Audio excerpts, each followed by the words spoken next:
I never really watched Larry Bird, but a lot of people be like, yo, Larry Bird was better than LeBron for real. So I guess let's see at least the trash talking part. You know what I'm saying? We gonna see. Don't get angry at me. That's what people said, bro. Bird was one of the biggest trash talkers in basketball. And a lot of people say, really? You know, they thought it was Reggie or Charles. Bird used to tell me, look here, man. You supposed to be a great defender, right? And I'm going to make sure I tell you where I'm going to shoot the ball at. Yeah, he said, I'm going to get it right. That's crazy. Shoot it right in your face. And I'm looking at this guy like, he's nuts. I'm gonna go shoot this motherfucking jumper in your face right there in that corner. And it's gonna be your Christmas present. I'm gonna wrap it up and bust your head open. Hey, legendary trash talk. Larry Bird might be, hey, that sounds like somebody who be in there cooking, all right?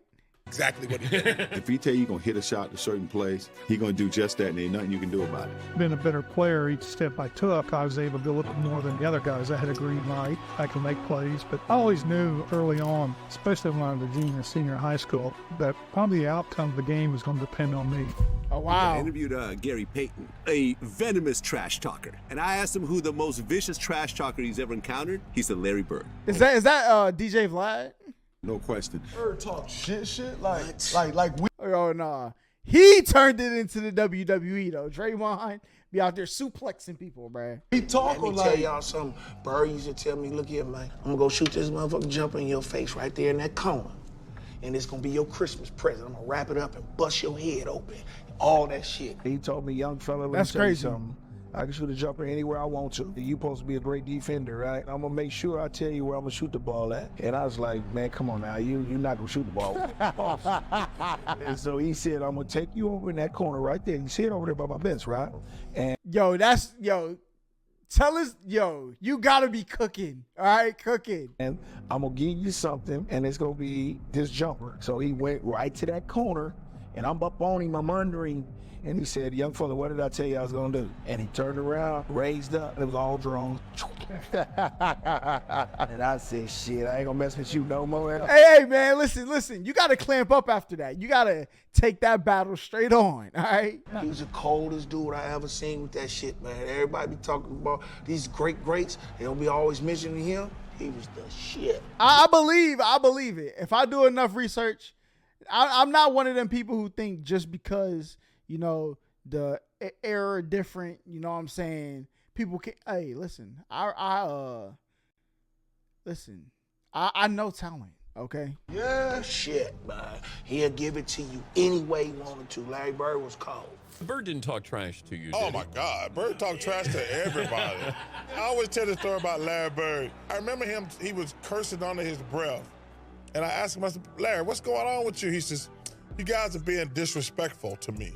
And I says, what are you talking about? He says, you guys are putting a white guy on me. That's disrespectful. Oh, wow. I just started laughing. I had no comeback.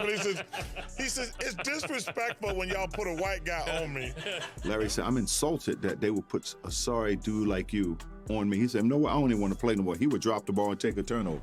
And I'm looking at this guy like, There's no way, bro. There's no way. Hey, they was really like that back then.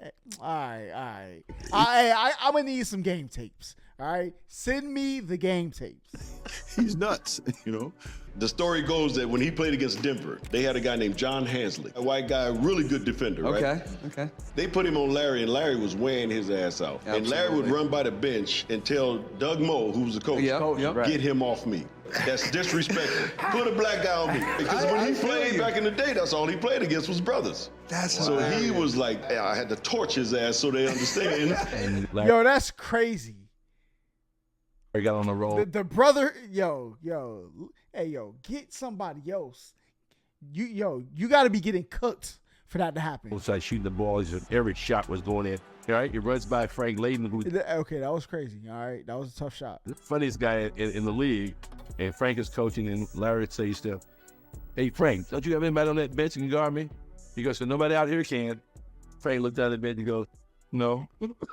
Along with Steve Jones and Rick Barry, this is Bob Neal, just moments before the American Airlines Sheraton long-distance shootout. I would hope, I wish there was, a way that, what was that thing? Ultimate Warrior, where they took, the two, stats, and they put them together to see who would win in, a generated thing.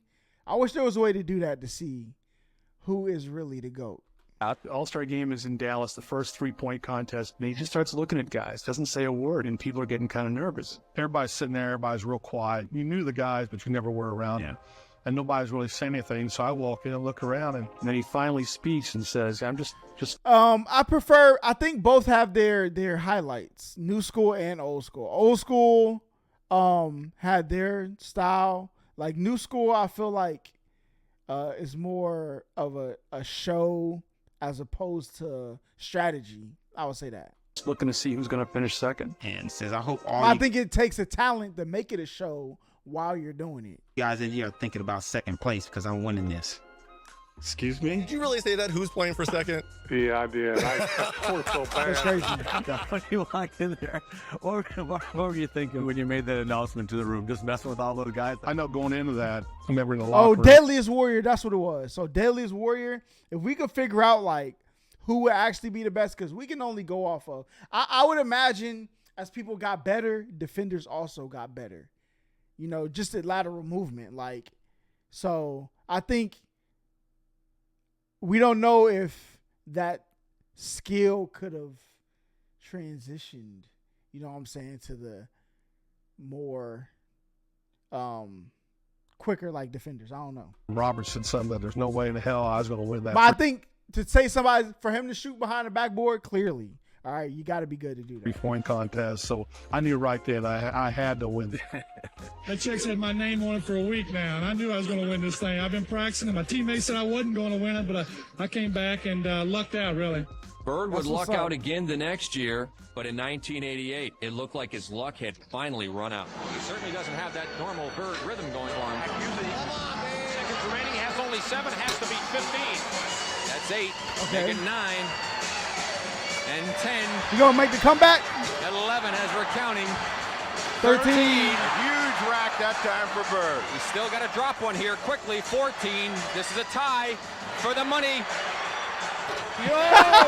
Yo, hey, he's cooking. That boy is cooking. He knew exactly what the score was. He knew that ball was going to win the competition for him. Hold up. So he did on purpose. He man. Now, Larry might be him. All right. And it's almost like he did it in dramatic fashion just to make it more fun. He knew it when he let it go. And Hey, Larry Bird, me for real. He playing to his competition. All right, look, I'm going to let you get a little ahead, and I'm going to come back in. Got you. See? You tried. was headed for the winner's circle. He didn't take off his top yet. I didn't see when he took off his top. Larry used to come in the locker rooms. He'd be getting his ankles taped, and he'd say, hey, ball boy, run in and go find the scoring record in this building. He needed those kind of challenges. He had accomplished everything. He hadn't lost a game on the trip. And Larry told all of us players and the media too, tomorrow night's the last game of the trip. I'm going to play this one left-handed at least through 3 quarters. It was at a time when you know how disrespectful you got to be to tell people like, yo, look, I know I'll be cooking y'all with this hand. I'm going to start cooking with this hand. All right. McHale was still coming off the bench. And so Larry scores his 6th point on a left-handed shot. And I'll never forget him. McHale yells out. And McHale goes, hey, Jerome, wait till he starts shooting right-handed. And at the end of 3 quarters, I get 27 points left-handed. Well, left-handed is one thing, but when the game got close, I had to go back to the right one. He could hold all these things in his head. But look, I'm not going to be honest. I'm going to be honest. Larry Bird was playing with Wembanyama at center. His joint would have been getting tossed. All right. During the game. So he'd have a shooting drill at the old Boston Garden. 4:30 in the afternoon. I was an early guy. I'd set up early. The garden would be dark. Late in the afternoon by himself, dark garden. That boy Chet Holcomb had what? Not 9 blocks in the game? Come on now. Out with an equipment guy and just do the perimeter shoot. So I don't know. I feel like they would have still been able to rise to the competitive level because they were professionals at the end of the day. Half hour, all you heard was swishing. If he missed a shot during that thing, he'd say that the Bull Gang set up something wrong with the rim. Otherwise that would have gone in. I'd get there early, plug in my Stone Age computer right next to the bench. He'd come over, he'd call me Scoop, say, Scoop, what are you working on? I'm saying, I'm doing an early story. And I'd say, well, I'm doing an early edition newspaper story about your free throw streak. You were approximating the NBA record for consecutive free throws. That's crazy. So don't miss one tonight or I'll look bad in the paper. Sure enough, first half, he goes to the line for 2, and the foul line is lined up right where we're sitting if he looks over. He's at the line. He makes the first. He looks over and winks at me. He looks over and winks at me before he makes the second. I mean, guys don't do that today. And he would... Always thinking about these things. It's like paying off a bet in the middle of the Yo, he's really like that. What? Hey, I'm surprised. All right, I'm surprised. game. He was doing 2 things at once. Well, you had the bird night. I had the in bird New night. Orleans. Yeah, that was a tough night, man. But nobody was guarding Bird, were they? Well, we were trying. You were trying to. No, but when a guy is literally coming up the court, calling his shots. It's in that game. We're on the free throw line, and he literally says, "It's off the glass. Who's next? Where do you want this one from?" And he just made one after another, and he just tortured him. Yo, this is why I wish, like, some things in life you just got to see with your own eyes. And I know people who are watching this in real time. Yo, it had to have been crazy, bro. Like, I've seen some crazy, like the one Michael Vick run where he split the Vikings, was cooking. You know what I'm saying? They ran into each other. I watched that on TV live, okay? So I know when y'all was watching Larry, y'all was like, yo, nah. Especially the news stations come and they talking about this in post-game, like, yo, yeah, he did X, Y, and Z. Come on, man. That game, he tortured all of them. I think Bird went by the bench one time, too. He fell in the bench. Oh, he did. Yeah, and he called that one. That was the one where he fell in it. He literally said, off the glass into the trainer. And, no way. Yeah. His last shot, he said, in the trainer's lap, coming down the court. He shot this high rainbow. It goes in. Ricky bumps into him and he knocks him on our trainer's lap. So it was exactly what he said. That's crazy. That boy was a wizard with that ball, boy. Juan Carr and Cliff Levingston got fined by Fratello, I think. And Eddie Johnson for celebrating Bird. Yeah, it was the best film session. Every time when I see Mike, we still laugh. God, it was the greatest film session ever, because back then, you watched the real game and just went, with a video, and Mike rewound the celebration 20 times. And they show a shot of our bench. Cliff Livingston and Eddie Johnson are standing up giving each other. That's crazy. But you got to respect it. Like, when you watch greatness, you got to say, like, yo, that man is cooking right now, bro. You have to. Larry versus Holla 21. Yo, listen.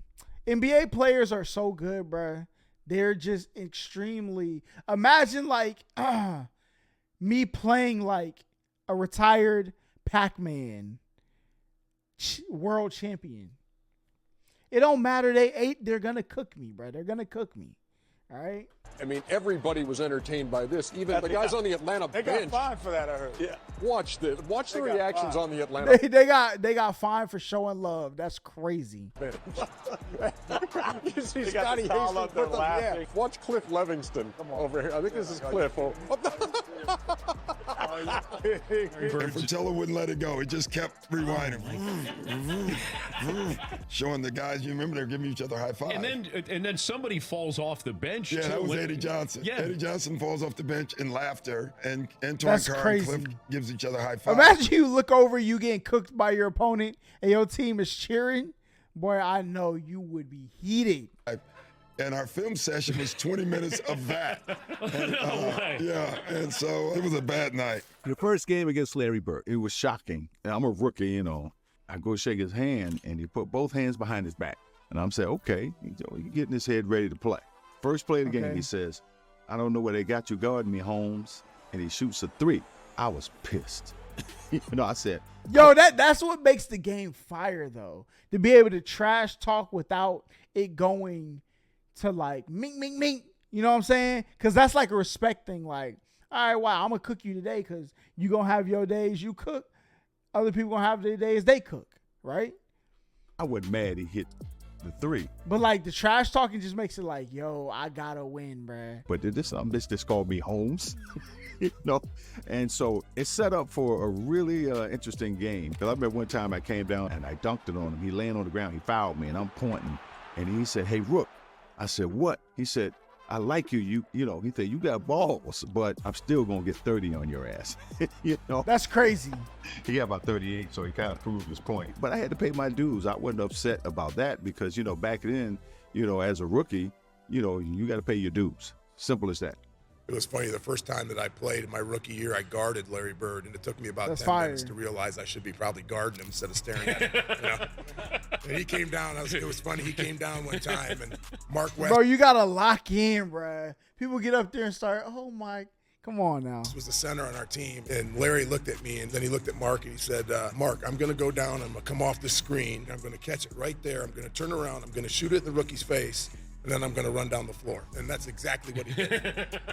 And I'm sitting there. Yo, you know how, imagine somebody saying, like, you on defense, you shuffling your feet. Somebody don't address you. They look at your teammate like, yo, look, I'm about to cook your mans. And then they cook you and there's nothing you can do about it? Come on, man. I know you were sick. It happened. But did he talk to you, or you weren't good enough? He talked through me. He never Exactly. He never addressed me. Bro, Larry me for real, bro. Like, I wasn't even there. And did Mark West going, Mark was like, all right, okay, man. all right. You probably will. Good luck. And then You just got to try your best after that. You got to respect when you're getting cooked, all right? You're cooking me. I'm going to play to the end, though. Your hardest, give your best effort. He did it. But there was nothing I could do about it. He backed up whatever he said. If he tell you going to hit a shot to a certain place, or if he going to take you down to the post, turn around, hit a fadeaway J, he going to do just that, and ain't nothing you can do about it. These guys came in together in 81. There's Kevin, there's Larry, there's Robert. Dennis Johnson, Danny Ainge, they knew what each other could do. And what I did was said, okay, let's see what's happening out there. And you'd see Larry shooting the three-pointer, and then I call a timeout. And they didn't count the three-pointer. Larry just hit what would have been the game-winning shot, but KC called timeout. It won't count. He's going to go back and do it again. Watch. I already know. Come on now. It does not count.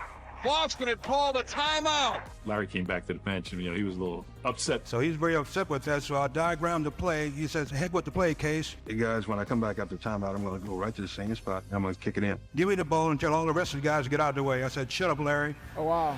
I'm the coach here. Okay. All right, then you should take the ball out, give it to Kevin, then you throw it to Larry, and everybody get the hell out of the way. Celtics are down by 2 points. Bro, that's crazy. And Bird is out by the three-point line, and he's being guarded by a guy named Johnny High. He goes down before the ball is thrown in, and he's standing right in front of the Phoenix bench, and he looks at all the guys on the bench and says, yeah, I'm just fixing to bust a three on you guys and just go home. I'm tired of this. And he says, watch my hand as I follow through. And, Yo, this man is disrespectful, bro. Disrespect. Hey, I like it, man. I like it. Hey. Johnny High sort of smiles and laughs about it. And I was supposed to cut off the high post and post up for a second and then go across and set a pick. Well, I came off the pick and I was wide open and I stood there waiting for the ball. I had a smaller guy to post up and Larry just waved me out of the way saying, get out of here, get out of the way. And then he just turns around and shoots a perfect three. As the ball's in the air, he kind of turns towards the Phoenix bench and yells, told you so. He stops running to the locker room. This man, As he continues. I would have respected it. Like, I understand why certain people grew up and Larry Bird was like their favorite player, okay? I get it now. Just based off of this, I don't even got to watch him play. I respect the game, all right? Like, hey,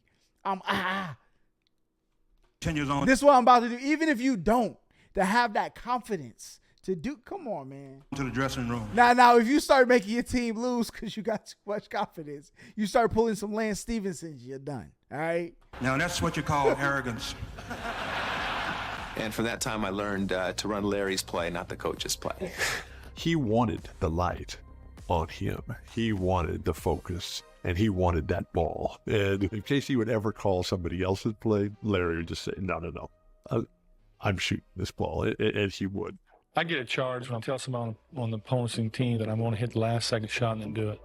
That's what it's all about. High game, 13 That's seconds crazy. to play. Celtics basketball. During the timeout, I'm going through a play. And about that time, Larry steps in and says, Coach, why don't you just give me the ball and tell everybody to get out of the way? That's Larry. If he wants the ball, he wants the ball. After the timeout, we walk back on the court, and then Xavier. You said why Larry like Chris Hansen? Guarding him. So he tells Xavier, he says, I'm getting the ball. I said, I know I'm going to be waiting. And he said, I'm going to get it right here. I'm going to shoot it right in your face. 5, and Bird has the basketball. Look out. Larry Bird. Yo, that boy's cooking. He's cooking. Just phenomenal the way that he came out when right about that exact spot and shot a shot right in my face. And, you know, he was like, I didn't mean to leave 2 seconds on the clock. I walked back to the sideline like, damn. Larry Bird was one of the biggest trash talkers in basketball. And Hey, a lot of man. people say, really? Hey, point me to the best Larry Bird documentary, bro. I hope Larry Bird got like a crazy, like in-depth documentary. But don't HBO got like the, or is it the Lakers, or is it both? I don't know. I need to watch that though. You know, they thought it was Reggie or Charles. Larry Bird talked more trash on the basketball court than anybody I've ever played against. So we playing him the last play. He says to James Worthy, he says, you guys don't have to worry about it. I'm going to go right over there that corner. And I'm going to catch it, I'm going to shoot it, and I'm going to tie the game or win the game, whatever the case may be. They take the ball out. I think it was either Danny or DJ? the late, great DJ. Yeah. You DJ coming down, right, with the ball. Oh, great DJ, that's good. So pass it to Larry, he's in that corner. Now I gotta go out and close Larry Bird out. So as I'm running out to Larry Bird, he's talking trash to me. That's crazy. Hey, you ain't gonna get here soon enough. Got him.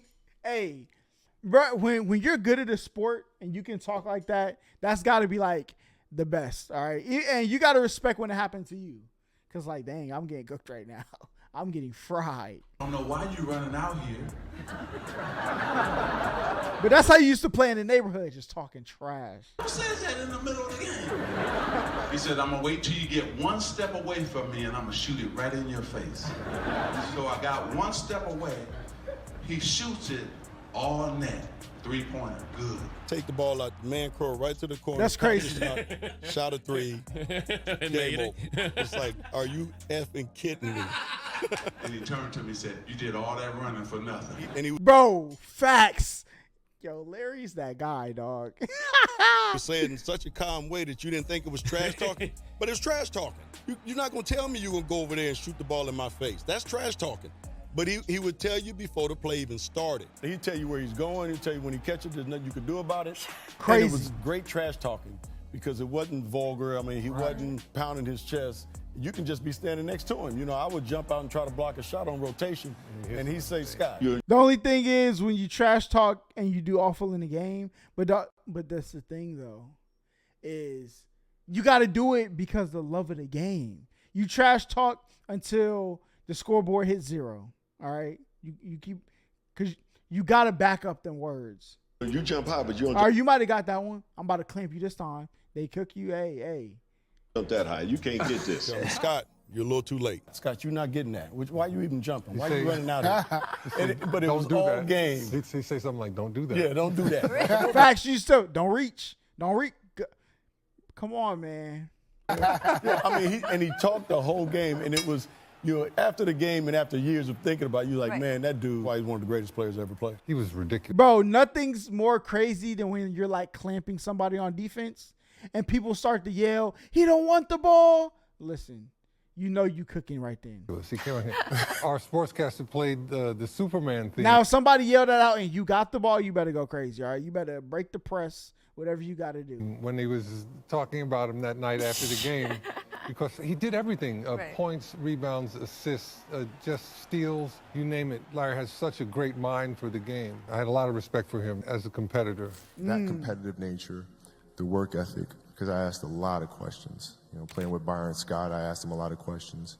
Eddie Jones, Magic, That's Jamie crazy. Worthy, Kurt Rambis, all the Laker greats, I would always sit down and just ask them questions. What actually happened there? What did you feel there? Why? You know, Bird tough to defend. Bro, that's the best question you could ever ask. If you want to learn how to be great at whatever you do, you don't necessarily need to know what. You don't necessarily need to know how. But if you know why it's happening, you could figure out the rest. And why? Because you look slow as shit to me. So it's like, I'm missing something. So like, tell me what I'm missing. You know what I mean?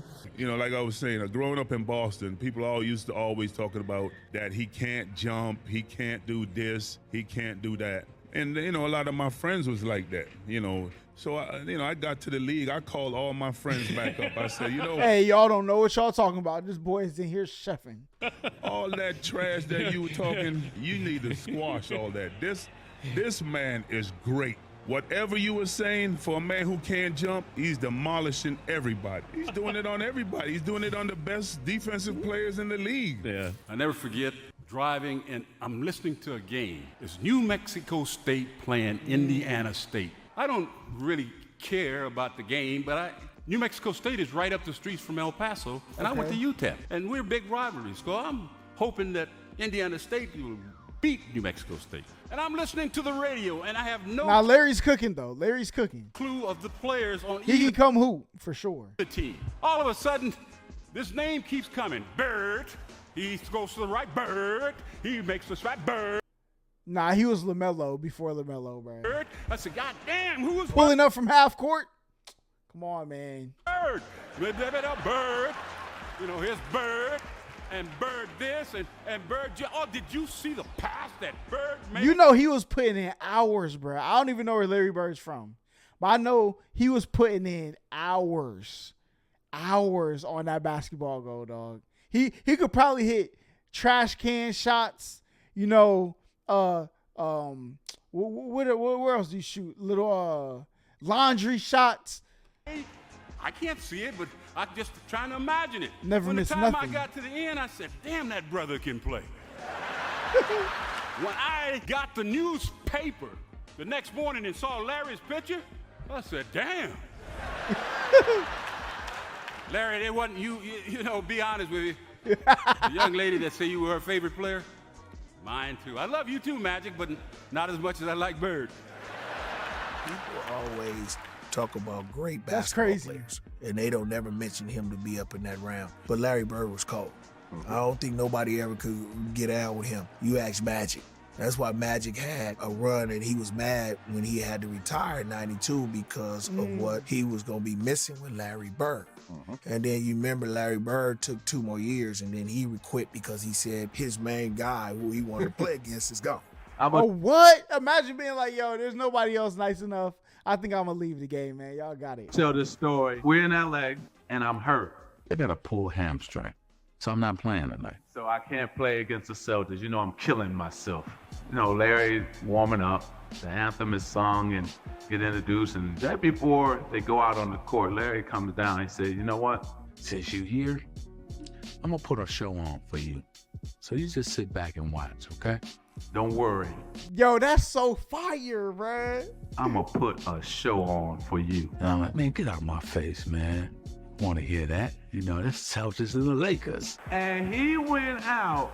I think he scored 38 points, about 20 rebounds, about 15. That's crazy. Hey, that's when you respect the trash talker when they say something, you gotta be like, I hear you. And just keep it moving. Hey, I hear you. Hey, don't forget about what you said. Assist. And every shot he would shoot, he would turn to me. Every time he hit one, he'd look at me. And I said, boy, you know, the thing about it that I love about you is that most guys. I think I'm like that in spades. I think I can talk trash like that in spades. All right. Trying to think of something else. Talk trash and can't back it up. But Mr. Bird. I feel like Soul Calibur. I feel like Smash Bros on 64. What? Come on now. I'm cooking. You know you can. Now, all the other Smash Bros people got it. All right. But the 64 one, I could talk trash like that in that game. Back your trash talking up. And last but not least, I'm going to say this because you told me one lie. You only told me one lie in your career. Only one. And you only lied to the fans and all the people in the world one time. Do you know what that lie was? What was that? You don't remember, do you? Larry Bird said that there would be another Larry Bird one day. And Larry, there will never, ever, Hey, W speech, man. ever be another Larry Bird. And so, this is mine. And I signed it to you, to the greatest basketball player ever. Was this like his final game?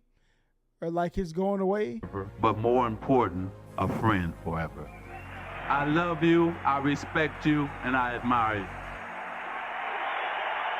That's real sportsmanship right there, ladies and gentlemen.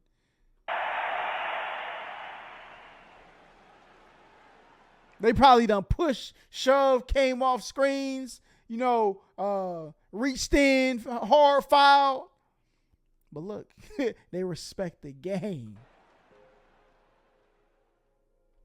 Hey, that's fire, though. It's good to see people feel like that when they play sports. And the crazy part is, like, if they weren't telling us, like, we wouldn't really know. Nowadays, people think, because, like, you see a lot, but there's a lot of stuff that goes on, like, that we may not know, right? And when the documentaries come out from 10 years after, then you'll start seeing, like, nah, this was really crazy. All right, but I definitely respect Larry Bird game, though. I gotta see some highlight tapes, though, before I come to the conclusion. All right, because I done seen some good basketball before. So when the metal hit his mug, he just sunk in place. 100K Holla, chillin' Bahamas. Come home to your crib and throw in your mama.